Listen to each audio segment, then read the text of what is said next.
Qu'est-ce qu'il faut faire pour inverser vraiment la courbe dans les 5 ans qui viennent? Il y a il faut changer les orientations économiques.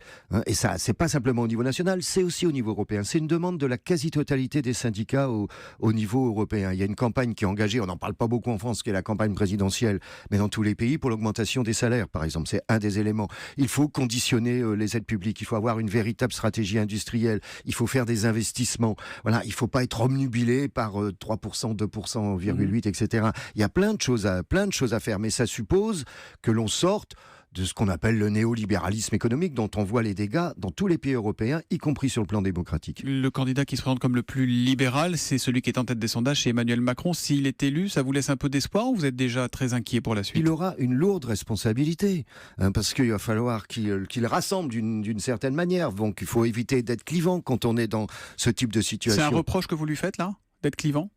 Par rapport à certaines des propositions sur le plan social, l'accentuation de la loi travail, il y a un problème sur l'assurance chômage, mais je lui ai dit déjà, il le sait. Ça sera un casus belli, ça vous... Écoutez, moi, est-ce que son programme, pour le moment, il change pas. Après, il y a la campagne législative, etc.